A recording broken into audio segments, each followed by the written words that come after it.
ಅದೊಂದು planned script ಅವ್ರ ತಲೆಯಲ್ಲಿದೆ. ನಿಮ್ಮ ಡಿಸಿಷನ್ಸ್ನ ನಿಮಗೆ ತೊಗೊಳೋಕೆ ಗೊತ್ತಿತ್ತು ಅಂತಂದರೆ ಸರಿನೋ ತಪ್ಪೋ, ಸರಿ ಆದರೆ ಮುಂದೆ ಹೋಗ್ತೀರಾ, ತಪ್ಪಾದರೆ ತಿದ್ಕೋತೀರಾ. ಲೈಕ್ ನಿನ್ನ ಕೈಯಲ್ಲಿ ಮಾಡೋಕ್ಕಾಗಲ್ಲ ಅಂತ ನೀನು ಒಪ್ಕೋತಾ ಇದೆಯಾ, ಅದಕ್ಕೆ ನಾನು ಯಾಕೆ ಖುಷಿ ಪಡಲಿ, ನನಗೆ ಪಾಯಿಂಟ್ ಬರೋದಾ ನಾನು ಖುಷಿ ಪಡ್ತೀನಿ. That's all, it's my task.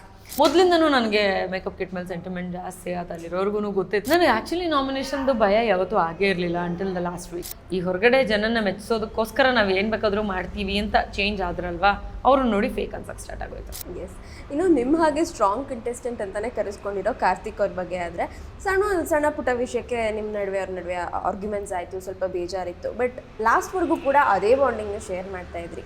ಏನು ಹೇಳ್ತೀರಾ ಅವ್ರ ಬಗ್ಗೆ? C, he is one very nice person. ಒಂಚೂರು ಕನ್ಫ್ಯೂಸ್ ಆಗ್ತಾರೆ ಅವರ ಒಂದು ಡಿಸಿಷನ್ಗಳನ್ನು ತೊಗೋಬೇಕಾದ್ರೆ. ಎಲ್ಲೋ ಬೇರೆ ಮಾತನ್ನು ಒಂದು ಸಣ್ಣದಾಗಿ ಕೇಳಿಸ್ಕೊತಾರೆ, ಇಲ್ಲ ಅಂತ ನಾನು ಹೇಳಲ್ಲ. ನಾನು ಹೇಳೋದ್ನಲ್ಲ, ಸಜೆಷನ್ ಕೊಡೋರು 1000 ಸಜೆಷನ್ ಕೊಡ್ತಾರೆ, ನಾವು ಯಾವ್ದು ತೊಗೋಬೇಕು ಅನ್ನೋದು ನಮಗೆ ಗೊತ್ತಿರಬೇಕು ಅಷ್ಟೇ. ಬಟ್ ಎಲ್ಲೋ ಯಾರನ್ನೋ ಕಾಪಾಡೋಕ್ಕೆ ಹೋಗಿ ಒಂದಷ್ಟು ನಿರ್ಧಾರಗಳು ಆಚೆ ಬರಬೇಕಾದ್ರೆ ಸ್ವಲ್ಪ ಇಡುವಂಥದ್ದು ವಿಚಾರಗಳಿರುತ್ತೆ. ಆ್ಯಂಡ್ ಹ್ಯೂಮನ್ ಟೆಂಡೆನ್ಸಿ, ಏನೂ ಮಾಡೋಕ್ಕಾಗಲ್ಲ. ಕೆಲವು ತಪ್ಪುಗಳನ್ನ ನಾವು ಮಾಡ್ತಿರ್ತೀವಿ, ಅದನ್ನು ತಿದ್ಕೊಂಡು ಮುಂದಕ್ಕೆ ಹೋಗ್ತಿರ್ಬೇಕು. ಅದೇ ನಾವು ನಮ್ಮ ವ್ಯಕ್ತಿತ್ವದಲ್ಲಿ ಕಲ್ತ್ಕೋಬೇಕಾಗಿರುವಂಥದ್ದು. ಅದನ್ನು ಅವ್ರು ಚೆನ್ನಾಗಿ ಮಾಡ್ತಿದ್ದಾರೆ ಆ್ಯಕ್ಚುಲಿ. ಬಟ್ ಮಾಡಿದ ತಪ್ಪನ್ನ ಇನ್ನೊಂದ್ಸಲಿ ಮಾಡಬಾರ್ದು. ಅದು ನಾನು ಫಾಲೋ ಮಾಡ್ತೀನಿ, ಅವರು ಕೂಡ ಫಾಲೋ ಮಾಡಿದ್ರೆ ಚೆನ್ನಾಗಿರುತ್ತೆ, ಅಷ್ಟೇ ಹೇಳ್ಬೋದು. ಬಿಟ್ಟರೆ ಹೆಚ್ಚೇನಿಲ್ಲ. ಒಳ್ಳೆ ಹ್ಯೂಮನ್ ಬೀಯಿಂಗ್. ಅವ್ನು ತುಂಬ ಚೆನ್ನಾಗಿ ಆಟ ಆಡ್ತಾ ಇದ್ದಾನೆ, ಎಲ್ಲವನ್ನೂ ಕನ್ಸಿಡರ್ ಮಾಡ್ಕೊಂಡು ಆಟ ಆಡ್ತಾ ಇದ್ದಾನೆ. ಅವನಿಗೆ ಯಾರಾದ್ರೂ ನಿನಗಾಗಲ್ಲ ಅಂತ ಹೇಳಿ ಕೂರಿಸುವಂಥ ಪ್ರಯತ್ನ ಮಾಡಿದಾಗ ತುಂಬ ಸ್ಟ್ರಾಂಗಾಗಿ ಎದ್ದು ನಿಂತಿದ್ದಾನೆ. ಎಸ್, ಅಫ್ಕೋರ್ಸ್ ಅಲ್ಲಿ ಮನೆಯಲ್ಲಿ ನಾವು ವೀಕ್ ಆಗೋದು ಸಹಜ. ಯಾರೂ ಮಾತಾಡದೇ ಇದ್ದಾಗ, ನಮ್ಮನ್ನು ಕಾರ್ನರ್ ಮಾಡಿದಾಗ ನಮಗೆ ವೀಕ್ ಫೀಲ್ ಆಗೋದು ಸಹಜ. ಜೊತೆಯಲ್ಲಿ ಯಾರಾದರೂ ಒಬ್ಬರು ಕಮಾನ್ ಅಂತ ಹೇಳಿದ್ರೆ ಸಾಕು, ಅವ್ನು ತುಂಬ ಚೆನ್ನಾಗಿ ಆಡ್ತಾನೆ. ಆ ಹೇಳೋ ಒಂದು ವ್ಯಕ್ತಿ ನಾನಾಗಿದ್ದೆ ಅಂತ ನಾನು ಅಂದ್ಕೊಂಡಿದ್ದೀನಿ. ನನ್ನನ್ನು ಮಿಸ್ ಮಾಡ್ಕೋತಿರ್ಬೋದು ಅವರಿವಾಗ, ನಾನು ಕೂಡ ತುಂಬ ಮಿಸ್ ಮಾಡ್ಕೊಳ್ತಾ ಇದ್ದೀನಿ. ಬಟ್ ಚೆನ್ನಾಗಿ ಆಡಿ ಅವರು ಗೆದ್ದು ಬರಲಿ ಅಂತ ನಾನು ವಿಶ್ ಮಾಡ್ತೀನಿ. ಎಸ್, ಆ್ಯಂಡ್ ಅದೇ ರೀತಿ ಹೆಚ್ಚು ಟಾಕಲ್ಲಿರೋ ವಿನಯ್ ಅವ್ರ ಬಗ್ಗೆ ಹೇಳೋದಾದ್ರೆ, ವಿನಯ್ ತುಂಬ ಚೆನ್ನಾಗಿ ಆಡ್ತಾರೆ. ಗೇಮ್ ಅಂತ ಬಂದಾಗ ಆಡ್ತಾರೆ. ನಾನು ತುಂಬ ಸಖತ್ತಾಗಿ ಮಾಡ್ತೀನಿ ಅಂತ ಹೋಗಿರೋಂಥದ್ದು ಫ್ಲಾಪ್ ಆಗಿ ಬಂದಿರೋಂಥದ್ದು ಇದೆ. ಬಟ್ ಆಗುತ್ತೆ, ಎಲ್ಲ ಗೇಮ್ಗಳನ್ನು ನಾವು ವಿನ್ ಆಗೋಕ್ಕಾಗಲ್ಲ, ಅದು ಒಂದಿದೆ. ಆ್ಯಂಡ್ ವಿನಯ್ದು ಒಂದೇ ಒಂದು ವಿಷಯ ಇಷ್ಟ ಆಗಲ್ಲ ಅನ್ನೋದಾಯಿತು ಅಂತಂದರೆ ಅದು ಪ್ರೊವೋಕಿಂಗ್ ನೇಚರ್. ಸ್ವಲ್ಪ ಬೇಗ ಪ್ರೊವೋಕ್ ಮಾಡಿಬಿಡ್ತಾರೆ, ಅದು ಅವರ ಸ್ಟ್ರಾಟಜಿ ಅಂತ ಅವ್ರು ಹೇಳ್ತಾರೆ. ಬಟ್ ನಮಗೇನಾಗುತ್ತೆ, ನಾವು ಮನುಷ್ಯರೇ ಅಲ್ವಾ, ನಾವು ಅದಕ್ಕೆ ರಿಯಾಕ್ಟ್ ಮಾಡಿಬಿಡ್ತೀವಿ. ನಾವು ರಿಯಾಕ್ಟ್ ಮಾಡಿದಾಗ ನಮ್ಮಿಂದ ಬರುವಂಥ ಒಂದು ರಿಯಾಕ್ಷನ್ ಅವ್ರಿಗೆ ಇನ್ನೊಂದು ಥರ ಆಗುತ್ತೆ.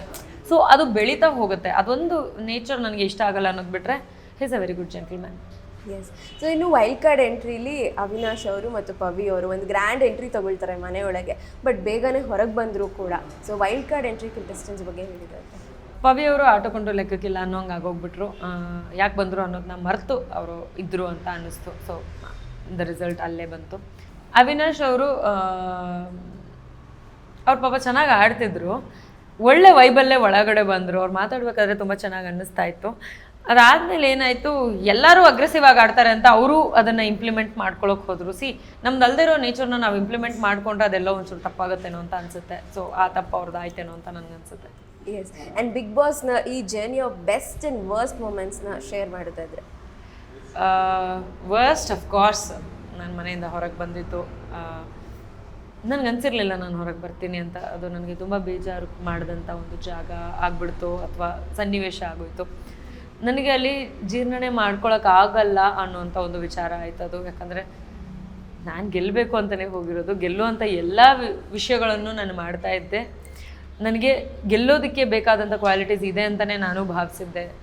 ಎಲ್ಲೋ ಒಂದು ಓಟ್ ಮುಖಾಂತರ ನಾನು ಹಿಂದೆ ಉಳಿದೆ ಅಂತ ನನಗೆ ತಿಳಿದಾಗ ಏನು ಮಾಡಬೇಕು ಗೊತ್ತಿಲ್ಲ. ನನ್ನ ಕೈಯಲ್ಲಂತೂ ಏನೂ ಇಲ್ಲ, ಎಲ್ಲ ಇದ್ದಿದ್ದು ಜನರ ಕೈಯಲ್ಲಿ. ಜನರು ನನ್ನ ಕೈ ಬಿಟ್ಬಿಟ್ರಲ್ಲ ಅನ್ನೋ ಒಂದು ಬೇಜಾರು ಆಗ್ಬಿಡ್ತು. ಸೊ ಅದು ನನ್ನ ವರ್ಸ್ಟ್ ಮೂಮೆಂಟ್ ಅಂತ ಹೇಳ್ಬೋದು. ಬೆಸ್ಟ್ ಮೂಮೆಂಟ್ ಅಂತಂದರೆ ನಾನು ಇದನ್ನು ನಾನು ಹೇಳಿದ್ದೀನಿ, ಮನೆಯವರೆಲ್ಲರೂ ನಾನು ಕೂಗಾಡ್ತೀನಿ ಅಂತನೋ ಅಥವಾ ವಾಯ್ಸ್ ಸರಿ ಇಲ್ಲ ಅಂತನೋ, ವಾಯ್ಸ್ ನಮ್ಗೆ ಇಷ್ಟ ಆಗಲ್ಲ ಅಂತನೋ, ಈ ಥರದ್ದೆಲ್ಲ ವಿಚಾರಗಳು ಹೇಳ್ತಿದ್ರು ಕೂಡ ಈ ರಾಣಿ ಅನ್ನೋ ಒಂದು ಪಟ್ಟ ಕೊಡುವಂಥ ಸಂದರ್ಭದಲ್ಲಿ ಎಲ್ಲರೂ ವಿತ್ ನೋ ಅದರ್ ಆಪ್ಷನ್ ನನಗೆ ಕೊಡ್ತಾರೆ. ಇನ್ಯಾರಿಗೂ ಅದು ಆಪ್ಷನಲ್ಲೂ ಹೋಗಲ್ಲ. 1-2 ಓಟ್ ಕಾರ್ತಿಕ್ಗೆ ಹೋಗುತ್ತೆ, ಯಾಕಂತಂದರೆ ಅವ್ರು ಮಾತಾಡ್ತಾರೆ ಅನ್ನೋ ಒಂದು ವಿಚಾರ ಬಂದಾಗ. ಸೊ ಆ ರಾಣಿ ಅನ್ನೋಂಥ ಒಂದು ಪಟ್ಟ ಬಂದಾಗ ಐ ಫೆಲ್ಟ್ ವೆರಿ ಗುಡ್. ನೀವು ಏನೇ ಮಾಡಿದ್ರೂ ಮಾಡೋ ಕೆಲಸ ಒಂದು ರಿಸಲ್ಟನ್ನು ಕೊಡುತ್ತೆ ಅನ್ನೋದಕ್ಕೆ ಅದು ಎಕ್ಸಾಂಪಲ್ ಆಗಿ ನಿಂತ್ಕೊಂತು. So I felt that is a good moment. Yes the best so moment. Bigg Boss ಇಲ್ಲಿ ನಾವು ವೀಕೆಂಡ್ಗೆ ವೆಯ್ಟ್ ಮಾಡ್ತಾ ಇರ್ತೀವಿ ಸುದೀಪ್ ಸರ್ ಆ್ಯಂಡ್ ಕಂಟೆಸ್ಟೆಂಟ್ಸ್ ಜೊತೆ ಆಗೋ ಮಾತುಕತೆ ನೋಡೋಕ್ಕೆ, ಸುದೀಪ್ ಸರ್ ಕಾಸ್ಟ್ಯೂಮ್ ನೋಡೋಕ್ಕೆ ಸಾಕಷ್ಟು. ಸೊ ನೀವು as an actor and model Sudeep sir style, ಸ್ವ್ಯಾಗ್, attitude and ಅವರ ಮಾತುಕತೆ ಬಗ್ಗೆ ಹೇಳೋದಾದ್ರೆ? ಒಂದು ಅವರೇ ಒಂದು ಎಕ್ಸ್ಟ್ರೀಮ್ ವಂಡರ್ಫುಲ್ ಪರ್ಸನ್, ಎಕ್ಸ್ಟ್ರೀಮ್. ಅಷ್ಟು ಒಂದು ಡೌನ್ ಟು ಅರ್ತ್ ಪರ್ಸನ್ನ ನಾವು ನೋಡಬೇಕು. ನಮ್ಮ ಜೊತೆಯಲ್ಲೆಲ್ಲ ಅಷ್ಟು ಸಲಿಗೆಯಿಂದ ಮಾತಾಡ್ತಾರೆ, ನಮ್ಮ ಮನೆಯವರೇ, ನಮ್ಮ ಸ್ನೇಹಿತರೆ ಅನ್ನೋ ಹಾಗೆ ಅವರು ಮಾತಾಡ್ತಾರೆ ಅಂತಂದರೆ ಅದಕ್ಕೆ ಒಂದು ಬೇರೆ ಆರಾನೇ ಬೇಕು, ಬೇರೆ ಎನರ್ಜಿನೇ ಬೇಕು. ಅದು ಎಲ್ಲರ ಕೈಯಲ್ಲೂ ಮಾಡೋಕ್ಕಾಗಲ್ಲ. ಅದನ್ನು ಮಾಡ್ತಿರೋದಕ್ಕೆ actually Sudeep sir, thank you so much. ನೀವು ಪ್ರತಿ ವಾರ ನಮಗೋಸ್ಕರ ನಿಂತ್ಕೊಂಡು ಅಷ್ಟು ಹೊತ್ತು ಮಾತಾಡೋದು, ನಮಗೆ ತಿಳಿ ಹೇಳೋದು, ಇದೆಲ್ಲವೂ ನಮಗೆ ತುಂಬ ಚೆನ್ನಾಗಿ ಅನಿಸುತ್ತೆ. ಭಾಳ ಸರಿ ನಾವು ಅಲ್ಲೂ ಕೂಡ ಹೇಳಿದ್ದೀವಿ. Thank you so much sir. ಮಾತನೇ ಅದು ಭಾಳ ತೂಕ ಇರುವಂಥ ಮಾತುಗಳು. ಆ ಮಾತು ಒಂದೊಂದು ಇಲ್ಚುಚ್ಚುತ್ತೆ, ಲೈಕ್ ಇಟ್ಸ್ ಸೊ ಡೀಪ್, ತುಂಬ ಡೈರೆಕ್ಟಾಗಿ ಬರುತ್ತೆ ಅದು. ಎಷ್ಟು ಸಾಫ್ಟಾಗಿ ಹೇಳಿದ್ರು ನಮಗೆ ನಾಟುತ್ತೆ, ನಮಗೆ ಗೊತ್ತಾಗುತ್ತೆ ಇದನ್ನೇ ಹೇಳ್ತಿದ್ದಾರೆ ಇವರು ಅಂತ. So that's one good thing about him. One ಅಲ್ಲ, the best thing about him. Styling ಅಂತ ಬಂದಾಗ ಅವ್ರು ನಿಂತ್ಕೊಳ್ಳೋದೇನೆ ಒಂದು ಡಿಫ್ರೆಂಟಾಗಿ ನಿಂತ್ಕೊತಾರೆ. ಆ ಒಂದು ಸ್ಟೈಲ್ನ ಯಾರು ಎಷ್ಟೇ ಕಾಪಿ ಮಾಡೋಕ್ಕೆ ಟ್ರೈ ಮಾಡಿದ್ರು ಅದು ಅಷ್ಟರ ಮಟ್ಟಿಗೆ ಬರೋಕ್ಕೆ ಸಾಧ್ಯನೇ ಇಲ್ಲ. Original is always an original thing ಅಂತ. ಆ ಒಂದು original way of standing I don't think ಯಾರಿಗೂ ಬರುತ್ತೆ ಅಂತ. ತುಂಬ ಜನ ಕಾಪಿ ಮಾಡೋಕ್ಕೆ ಟ್ರೈ ಮಾಡ್ತಾರೆ, ನೋಡಿದ್ದೀನಿ ಕೂಡ, ಬಟ್ ಆ ಸ್ವ್ಯಾಗ್ ಎಲ್ರಿಗೂ ಬರಲ್ಲ. ಆ್ಯಂಡ್ ಯಾವುದೇ ಒಂದು ಕಾಸ್ಟ್ಯೂಮ್, ಯಾವುದೇ ರೀತಿಯಾದ ಒಂದು ಕಾಸ್ಟ್ಯೂಮ್ನ ನಾವು ಕ್ಯಾರಿ ಮಾಡಬೇಕು ಅಂತಂದರೆ ಅದು ವಿದಿನ್ ಇನ್ಬಿಲ್ಟ್ ಇರಬೇಕು. ಆ ಇನ್ಬಿಲ್ಟ್ ಸ್ಟೈಲಿಂಗ್ ಅವರಲ್ಲಿದೆ. ಅಂದರೆ ಒಂದು ಯಾವುದೇ ಒಂದು ಫ್ಯಾಬ್ರಿಕ್, ಸುಮ್ಮನೆ ಒಂದು ಬಟ್ಟೆ ಹಿಂಗೆ ಫ್ಯಾಬ್ರಿಕ್ನ ಅವ್ರಿಗೆ ಹಿಂಗೆ ಕೊಟ್ಟರು ಅನ್ನೋ ಅದನ್ನು ಕ್ಯಾರಿ ಮಾಡುವಂಥ ಒಂದು ತಾಕತ್ತು ಅವ್ರಿಗಿದೆ. ಅದು ಅವ್ರಿಗೆ ಮಾತ್ರ ಸಾಧ್ಯ. ಸೊ ಈಸ್ ಏನು ಪದಗಳೇ ಇಲ್ಲದಿರೋಂಥ ಒಂದು ಸ್ವ್ಯಾಗ್ನ ತೋರಿಸೋವಂಥ ಒಂದು ವ್ಯಕ್ತಿ ಅಂತ ಹೇಳ್ಬೋದು. Yes. So in big boss ಮನೆಯಲ್ಲಿ ಯಾರಿಗಾದ್ರೂ ಸಾರಿ ಹೇಳಬೇಕು ಅನ್ನೋದಾದರೆ ಯಾರಿಗೆ ಹೇಳ್ತೀರಿ? ಸಾರಿ ಐ ಡೋಂಟ್ ಥಿಂಕ್ ನಾನು ಯಾರಿಗಾದ್ರೂ ಹೇಳಬೇಕು ಅಂತ ನನಗೆ ಅನ್ಸಲ್ಲ, ಸಾರಿ ಹೇಳಬೇಕು ಅಂತ. ಅದೇ ಹಂಗೂ ಏನಾದರೂ ಆಯಿತು ಅಂತಂದರೆ ಕಾರ್ತಿಕ್ಕು ನಾನು ಏನೋ ಒಂದು ಮುನ್ಸ್ಕೊಂಡಿದ್ದೀವಿ, ಏನಿದೆ ಅದಕ್ಕೊಂದು ಸಾರಿ ಹೇಳ್ಬೇಕು ಅಷ್ಟೇ. ಅವಾಗವಾಗ ಮುನ್ಸ್ಕೊತಾ ಇರ್ತೀವಿ. ಸೊ ಈ ವಿಚಾರಕ್ಕೆ ನಾನು ಸಾರಿ ಹೇಳ್ಬೋದು. ಅದು it's not necessary if at all ಅಂತ. I don't think we are carrying also. ಅವನು ಮಾಡ್ತಿರ್ತಾನೆ, ನಾನು ಮಾಡ್ತೇನೆ. We both think the same way. So sorry I don't think it's necessary for anybody. Okay. So Bigg ಬಾಸ್ನ ಈ journey and Bigg Boss ಕೊಟ್ಟಿರುವಂತಹ exposure ನಿಮಗೆ in future ಮತ್ತು ನಿಮ್ಮ ಪ್ರಾಜೆಕ್ಟ್ಸಲ್ಲಿ, ಲೈಫಲ್ಲಿ ಉಪಯುಕ್ತ ಆಗುತ್ತೆ ಅನ್ನೋದಾದರೆ ಯಾವ ರೀತಿ ಅಂತ ಹೇಳ್ತೀರಾ? ಈಗ ಆಲ್ರೆಡಿ ಆಗಿರೋದು ಅಂತಂದರೆ, ನಾನು ಬಿಗ್ ಬಾಸ್ ಮನೆಯಿಂದ ಬಂದಾಗ ನೋಡಿದಂಥ ಮೊದಲನೇ ವಿಷಯ ಫ್ಯಾನ್ ಬೇಸ್. ತುಂಬ ಅಂದರೆ ತುಂಬ ಜಾಸ್ತಿ ಇದೆ. ತನಿಷಾ ಅಂತಂದರೆ ಒಬ್ಬ ಆರ್ಟಿಸ್ಟ್ ಅನ್ನೋದಕ್ಕಿಂತ ಹೆಚ್ಚಾಗಿ ಈಗ ಮನೆ ಮಗಳು ಅಂತ ಹೇಳ್ತಾರೆ. ಸೊ ಆ ಲೆವೆಲ್ಗೆ ಒಂದು ಫ್ಯಾನ್ ಬೇಸ್ನ ಕ್ರಿಯೇಟ್ ಮಾಡಿಕೊಟ್ಟಿದೆ ನನಗೆ ಬಿಗ್ ಬಾಸ್. ಸೊ ಅದಕ್ಕೆ ನಾನು ಯಾವಾಗಲೂ ಚಿರಋಣಿಯಾಗಿರ್ತೀನಿ. ಅದಲ್ಲದೆ ನಾನು ಸ್ಟೇಜ್ ಮೇಲೆ ಕೂಡ ಹೇಳಿದೆ, ಒಂದಷ್ಟು ನೆಗೆಟಿವ್ ಅನ್ನೋದನ್ನು ಯಾರ್ಯಾರು ಪೋಟ್ರೆ ಮಾಡೋದಕ್ಕೆ ಏನು ಟ್ರೈ ಮಾಡ್ತಿದ್ರು ಅಥವಾ ಕಮೆಂಟ್ಸ್ ಮೂಲಕ ನನಗೆ ಹೇಳೋದಾಗಿರ್ಬೋದು, ಬಟ್ಟೆ ವಿಚಾರವಾಗಿ ಒಂದು ಕಮೆಂಟ್ ಮಾಡೋದಾಗಿರ್ಬೋದು, ಅವೆಲ್ಲವೂ ಪಾಸಿಟಿವ್ ಆಗಿ ಕನ್ವರ್ಟ್ ಆಗಿದೆ. So that's one another advantage. ಅದು ಅಲ್ಲದೆ ಅಫ್ಕೋರ್ಸ್ ಇಷ್ಟು ಜನರಿಗೆ ನಾನು ಗೊತ್ತಾಗಿದ್ದೀನಿ ಅಂತಂದರೆ ಒಳ್ಳೊಳ್ಳೆ ಪ್ರಾಜೆಕ್ಟ್ಸ್ ಆಫರ್ ಬರ್ತಾ ಇದೆ. ಸೊ ನನಗಿನ್ನೂ ಅದ್ರ ಬಗ್ಗೆ ಹೋಗುವಷ್ಟು ಸಮಯ ಆಗಲಿಲ್ಲ, ಅದನ್ನು ಡಿಸ್ಕಷನ್ ಮಾಡೋದು ಬಾಕಿ ಇದೆ. My team is taking care of that. Will see all good projects are coming up. ಅದಲ್ಲದೆ ನಮ್ದು ಅಪೋಸ್ 93 ಕಿಚನ್ ಇದೆ, ಇದ್ರ ಬಗ್ಗೆ ನಾನು ಮಾತಾಡಿದ್ದೀನಿ ಮುಂಚೆ ಕೂಡ. ಸೊ ಅದು 1 ವರ್ಷ ಕಂಪ್ಲೀಟ್ ಮಾಡಿದೆ. ಸೊ ಆ ಒಂದು happiness at the same time ಕುಪ್ಪಂಡಾಸ್ ಅನ್ನುವಂಥ ಒಂದು ಕಂಪ್ನಿನ ನಾವು ಶುರು ಮಾಡಿದ್ದೀವಿ. ಈ ಮುಂಚೆನೇ ಅಂದರೆ ಬಿಗ್ ಬಾಸ್ಗೆ ಹೋಗೋಕ್ಕಿಂತ ಮುಂಚೆನೇ ಇದನ್ನು ಲಾಂಚ್ ಮಾಡಬೇಕು ಅಂತ ಎಲ್ಲ ಪ್ಲ್ಯಾನಿಂಗ್ ಆಗಿತ್ತು, ಹೋಮ್ವರ್ಕ್ಸ್ ಎಲ್ಲ ಆಗಿತ್ತು, ಬಟ್ ಮಾಡೋಕ್ಕಾಗಲಿಲ್ಲ ನಾನು ಅಲ್ಲಿ ಹೋಗಿದ್ದರಿಂದ. ಸೊ ಬಂದ ಕೂಡಲೇ ಮಾಡಿದಂಥ ಒಂದು ಕೆಲಸ ಅದು ಲಾಂಚ್ ಮಾಡಿದ್ದು ಕುಪ್ಪಂಡಾಸ್ ಸಿಲ್ವರ್ ಜ್ಯುವೆಲ್ರಿ. ಇದನ್ನು ನಾವು ಲಾಂಚ್ ಮಾಡಿದ್ವಿ. ಅದರಲ್ಲಿ ಹೇಗೆ ಅಂತಂದರೆ, ನೀವು ಇಷ್ಟ ಆಗಿರುವಂಥ ಎಕ್ಸ್ಕ್ಲೂಸಿವ್ ಡಿಸೈನ್ಸ್ನ ಪರ್ಚೇಸ್ ಮಾಡ್ಬೋದು. ನಿಮ್ಗೊಂದು ಸ್ವಲ್ಪ ದಿನ ಅದು ಬೋರ್ ಆಯಿತು ಅಂತಂದರೆ ನೀವು ಅದನ್ನು ಆಮೇಲೆ ಎಕ್ಸ್ಚೇಂಜ್ ಕೂಡ ಮಾಡ್ಬೋದು, ಆ ವ್ಯಾಲ್ಯೂಗೆ ತಕ್ಕಂಥ ಪ್ರಾಡಕ್ಟ್ನ ತೊಗೋಬೋದು ಅಂತ. ಸೊ ಇದು ಕುಪ್ಪಂಡಾಸಲ್ಲಿ ಮಾತ್ರ ಅವೈಲೇಬಲ್ ಇರುತ್ತೆ. ಆ್ಯಂಡ್ ಆಲ್ಸೋ ಈಗ ಕುಪ್ಪಂಡಾಸ್ ಪ್ರೊಡಕ್ಷನ್ ಶುರುವಾಗಿದೆ. ಸೊ ಒಳ್ಳೊಳ್ಳೆ ಪ್ರಾಜೆಕ್ಟ್ಸ್ನ ನಾನು ಗಿಫ್ಟ್ ಮಾಡಬೇಕು ನಮ್ಮ ಜನರಿಗೆ ಅಂತ ಅಂದ್ಕೊಳ್ತಾ ಇದ್ದೀನಿ. So I need all your support. ನಿಮ್ಮೆಲ್ಲರ ಸಹಕಾರ, ಪ್ರೋತ್ಸಾಹ ತುಂಬ ಇಂಪಾರ್ಟೆಂಟ್. ಸೊ ಯಾವಾಗಲೂ ನನ್ನನ್ನು ಸಪೋರ್ಟ್ ಮಾಡ್ತಾಯಿರಿ. ಖಂಡಿತ ಸಪೋರ್ಟ್ ಮಾಡ್ತಾರೆ ನಿಮ್ಮ ಫ್ಯಾನ್ಸ್. ಆ್ಯಂಡ್ ಈಗ ಕುಪ್ಪಂಡಾಸ್ ಪ್ರೊಡಕ್ಷನ್ ಬಗ್ಗೆ ಹೇಳಿದ್ರಿ. ಸೊ ಈಗ OTT ತುಂಬಾ ಹೆಚ್ಚು ಫಾಲೋ ಮಾಡ್ತಾರೆ ಜನ. ಸೊ OTT ಅಂತ ಬಂದಾಗ OTT ನೀವು ಫಾಲೋ ಮಾಡ್ತೀರಾ? ಆ್ಯಂಡ್ ಕುಪ್ಪಂಡಾಸ್ ಪ್ರೊಡಕ್ಷನಲ್ಲಿ ವೆಬ್ ಸೀರೀಸ್ ಮಾಡೋವಂಥ ಐಡಿಯಾ ಏನಾದರೂ ಇದೆಯಾ? ಸಾಧ್ಯತೆ ಇದೆ. ನಮ್ಮ ವರ್ಕ್ ಸ್ಟೆಪ್ ಬೈ ಸ್ಟೆಪ್ ತೊಗೊಂಡು ಹೋಗ್ತಾ ಇದ್ದೀವಿ. ಏನಂದರೆ ನನಗೆ ಇವಾಗ ನನಗೆ ಬರ್ತಿರೋಂಥ ಪ್ರಾಜೆಕ್ಟ್ಸ್ ಮೇಲೆ ಕಾನ್ಸಂಟ್ರೇಟ್ ಮಾಡೋವಂಥ ಸಮಯ ಆಗಿರೋದ್ರಿಂದ ನಾನು ಅದನ್ನು ಫಸ್ಟು ಕಾನ್ಸಂಟ್ರೇಟ್ ಮಾಡಿ ಒಂದು ತಕ್ಕ ಮಟ್ಟಿಗೆ ಅದು ಸೆಟ್ಲ್ ಆದಮೇಲೆ ನಾನು ಇದ್ರ ಮೇಲೆ ಕಾನ್ಸಂಟ್ರೇಟ್ ಮಾಡಬೇಕು. ಯಾಕಂದರೆ ನಾನು ಹೇಳ್ತಾ ಇದ್ದೀನಲ್ಲ, I am a multitasking person. So ನನಗದು ಜಾಸ್ತಿ ಕಷ್ಟನೂ ಆಗಲ್ಲ. ಬಟ್ ಏನಂತಂದರೆ ಹೋಮ್ ವರ್ಕ್ಸ್ ತುಂಬ ಇಂಪಾರ್ಟೆಂಟ್ ಆಗುತ್ತೆ ಎರಡೂ ವಿಚಾರಕ್ಕೆ.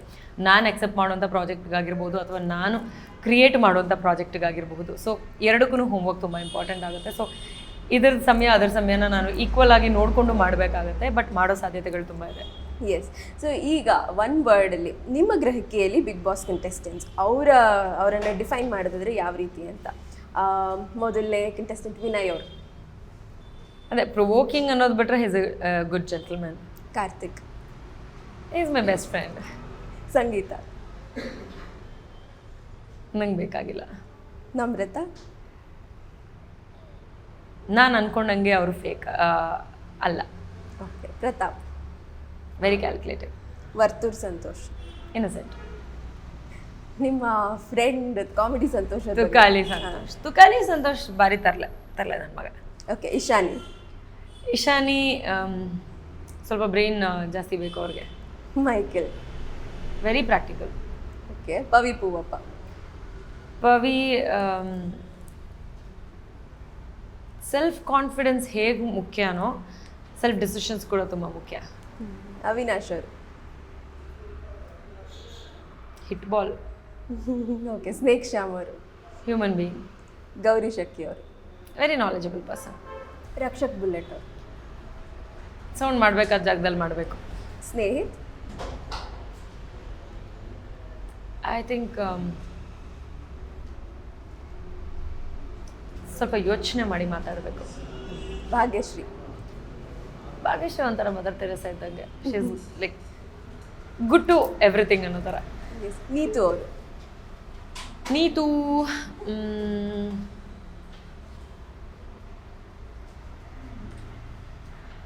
Neetu is a very nice person. But ಅವ್ರ ಆಬ್ಸೆನ್ಸು ಮ್ಯಾಟ್ರ್ ಆಗಲಿಲ್ಲ. Yes. Siri ma'am. Very cute. Okay. So ಈಗ ಕೆಲವರು ಬಿಗ್ ಬಾಸ್ನ ಹೆಚ್ಚು ಫಾಲೋ ಮಾಡ್ತಾ ಇರಲ್ಲ, ಅಂದರೆ ಸ್ವಲ್ಪ ನೋಡ್ತಾ ಇರ್ತಾರೆ, ಸ್ವಲ್ಪ ನೋಡ್ತಾರಲ್ಲ, ಅವ್ರಿಗೆ ಬೇರೆ ಒಂದು ಒಪಿನಿಯನ್ ಬಂದ್ಬಿಟ್ಟಿರುತ್ತೆ. ಯಾವಾಗ ಅಂದರೆ ಟ್ರೋಲ್ ಪೇಜಸ್ನ ನೋಡಿದಾಗ. ಬಟ್ ಟ್ರೋಲರ್ಸ್ ಒಳ್ಳೆ ರೀತಿಯಲ್ಲೂ ಟ್ರೋಲ್ ಮಾಡ್ತಾರೆ, ಕೆಟ್ಟ ರೀತಿಯಲ್ಲೂ ಟ್ರೋಲ್ ಮಾಡ್ತಾರೆ. ಬಟ್ ನೀವು ಯಾವಾಗಲೂ ಒಳ್ಳೆ ರೀತಿ ಟ್ರೋಲ್ ಆಗ್ತಾ ಬಂದ್ರಿ ಆ್ಯಂಡ್ ಒಳ್ಳೆ ಅಭಿಪ್ರಾಯ ಮೂಡ್ತಾ ಬಂತು ನಮಗೆ. ಸೊ ಅವ್ರ ಬಗ್ಗೆ ಏನು ಹೇಳ್ತೀರಾ, ಟ್ರೋಲರ್ಸ್ ಬಗ್ಗೆ? ನನಗೆ ಗೊತ್ತಿರಲಿಲ್ಲ ಟ್ರೋಲ್ ಪೇಜಸ್ಸಿಂದನೂ ಜನನ ತಲುಪ್ಬೋದು ಒಳ್ಳೆ ರೀತಿಯಲ್ಲಿ ಅಂತ.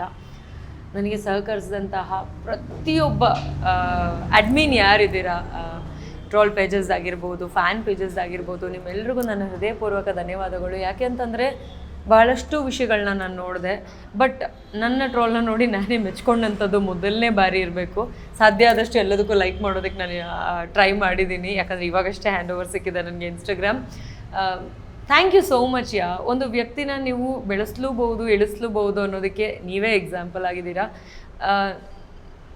ನೀವು ಒಳ್ಳೆತನದ ಜೊತೆಗೆ ನಿಂತರೆ ನಮಗೂ ಒಳ್ಳೆಯ ಹೆಸರು, ನಿಮಗೂ ಒಳ್ಳೆಯ ಹೆಸರು. ಸೊ ಇದನ್ನು ನೋಡಿ ನನಗೆ ತುಂಬ ಖುಷಿ ಆಯಿತು. Thanks a lot. ಒಳ್ಳೆತನಕ್ಕೆ ಮರ್ಯಾದೆ ಕೊಡ್ತೀರಾ ಅಂತ ನೋಡಿನ ನನಗೆ ತುಂಬ ಖುಷಿ ಆಯಿತು. Thanks a lot. Yes. So ನಾವು ಸಾಮಾನ್ಯವಾಗಿ ಸಂದರ್ಶನ ಮಾಡುವಾಗ ಬಿಗ್ ಬಾಸ್ ಕಂಟೆಸ್ಟೆಂಟ್ಸ್ ಎಲ್ಲರೂ ಹೇಳಿದ್ರು ಹೊರಗೆ ಬಂದ ತಕ್ಷಣ ಮೈಕ್ ಮಿಸ್ ಮಾಡ್ಕೊಂಡೆ ಅಂತ. ಸೊ ನೀವು ಹೊರಗೆ ಬಂದಮೇಲೆ ಏನೊಂದು ಜಾಸ್ತಿ ಮಿಸ್ ಮಾಡ್ಕೊಂಡ್ರಿ? ಅಟ್ ಫಸ್ಟ್ ಮೈಕೇನೆ. ಯಾಕಂತಂದರೆ ಅದನ್ನು ಯಾವಾಗಲೂ ಹಿಂಗೆ ಕರೆಕ್ಷನ್ ಮಾಡ್ಕೊಂಡು ಅದೊಂದು ರೂಢಿ ಆಗಿರುತ್ತೆ. ಆ್ಯಂಡ್ ಲೈಕ್ ಒಂದು ಸ್ಲಿಂಗ್ ಬ್ಯಾಗ್ ಥರ ಯಾವಾಗಲೂ ಇದ್ದೇ ಇರುತ್ತೆ. So very first thing was mike only. ಅದು ಬಿಟ್ಟರೆ ಬಿಗ್ ಬಾಸ್ ಬನ್ನಿ. ಎಸ್. ಸೊ ಒಂದು ಸಾಲಲ್ಲಿ ನಿಮ್ಮ ಈ ಜರ್ನಿನ ವಿವರಿಸಿ ಅಂತಂದರೆ ಹೇಳಿ ಅಂದರೆ ಹೇಗೆ ಹೇಳ್ತೀರಾ? ಬಿಗ್ ಬಾಸ್ ಸೀಸನ್ 10 ಇದರಲ್ಲಿ ನಾನು ತನೀಷಾ ಆಗಿ ಹೋಗಿ ಒಂದಷ್ಟು ಕೆಲಸಗಳನ್ನು ಮಾಡಿದೆ, ಧ್ವನಿ ಎತ್ತದೆ, ಮಾತಾಡಿದೆ, ಕೂಗಾಡಿದೆ, ಜಗಳ ಮಾಡಿದೆ, ನೊಂದ್ಕೊಂಡೆ, ಪ್ರೀತಿ ಗಳಿಸ್ದೆ, ಬೆಂಕಿ ಅಂತ ಹೆಸರು ತಗೊಂಡೆ.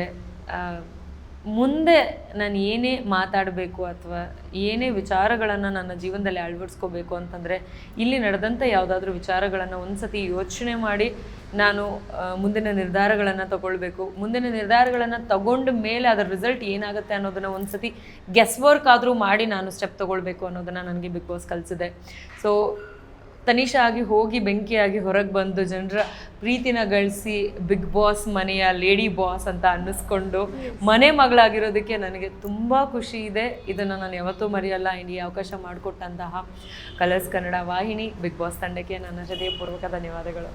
ಎಸ್. ಆ್ಯಂಡ್ ಕೊನೆಯ ಪ್ರಶ್ನೆ, ಬಿಗ್ ಬಾಸ್ ಸೀಸನ್ 10ರ ವಿನ್ನರ್ ಯಾರಾಗಿರ್ಬೇಕು ಅನ್ನೋದು ನಿಮ್ಮ ಅಭಿಲಾಷೆ? ನನಗೆ ತುಂಬ ಆಸೆ ಇರೋದು ಕಾರ್ತಿಕ್ ವಿನ್ ಆಗಬೇಕು ಅಂತ. ಯಾಕಂದರೆ ತುಂಬ ಕಷ್ಟಪಡ್ತಾ ಇದ್ದಾರೆ, ಇಷ್ಟಪಟ್ಟು ಭಾಳಷ್ಟು ಕೆಲಸಗಳನ್ನು ಮಾಡಿದ್ದಾರೆ. ಯಾವುದೇ ವಿಚಾರ ಬಂದ್ರೂ ಫುಲ್ ಫ್ಲೆಜ್ಡ್ ಆಗಿ ಅವರು ಇನ್ವಾಲ್ವ್ಮೆಂಟ್ ಕೊಟ್ಟಿದ್ದಾರೆ. ಒಂದು ಟಾಸ್ಕ್ ಅಂತ ಬಂದಾಗಿರ್ಬೋದು, ಎಂಟರ್ಟೈನ್ಮೆಂಟ್ ಅಂತ ಬಂದಾಗಿರ್ಬೋದು.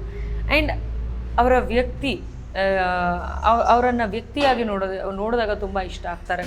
ನನ್ನನ್ನು ಟಾಪ್ 2ನಲ್ಲಿ ಯಾರು ಇರ್ತಾರೆ ಅಂದರೆ ನಿಮ್ಮ ಜೊತೆಗೆ ಯಾರು ವಿನ್ನರ್ ಆಗಿರಬೇಕು ಅಂತ ಕೇಳಿದಾಗ ಕೂಡ ನಾನು ಕಾರ್ತಿಕ್ ಅವ್ರ ಹೆಸರನ್ನು ತೊಗೊಂಡಿದ್ದೆ. ಅಲ್ಲೂ ಕೂಡ ನಾನು ಹೇಳಿದ್ದೇನೆ, ಅವ್ನು ನನ್ನ ಫ್ರೆಂಡ್ ಅಂತ ನಾನು ಹೆಸರು ತೊಗೊಳ್ತಾ ಇಲ್ಲ, ಆಸ್ ಅ ಕಂಟೆಸ್ಟೆಂಟ್ ಅವ್ನು ತುಂಬ ಚೆನ್ನಾಗಿ ಮಾಡ್ತಾ ಇದ್ದಾನೆ, ಈ ಕಾರಣಕ್ಕೆ ಅವನು ವಿನ್ ಆಗಬೇಕು ಅಂತ ಹೇಳ್ಬಿಟ್ಟು ಈಗಲೂ ಅದನ್ನೇ ಹೇಳ್ತೀನಿ. Karthik, I love you, I miss you, ನೀನು ವಿನ್ ಆಗಿ ಬರಬೇಕು. ನಿಮ್ಮ ಜರ್ನಿನ ನಮ್ಮ ಜೊತೆ ಶೇರ್ ಮಾಡ್ಕೊಂಡ್ರಿ ಆ್ಯಂಡ್ ನಿಮ್ಮ ಅಮೂಲ್ಯವಾದ ಸಮಯವನ್ನು ನಮ್ಮ ಕಾರ್ಯಕ್ರಮಕ್ಕೆ ಮೀಸಲಿಟ್ರಿ. ನಿಮ್ಮ ಫ್ಯೂಚರಲ್ಲಿ ಇನ್ನೂ ದೊಡ್ಡ ದೊಡ್ಡ ಪ್ರಾಜೆಕ್ಟ್ಸ್ ಬರಲಿ. All the very best for all your future projects. Thank you so much. Lovely talking to you.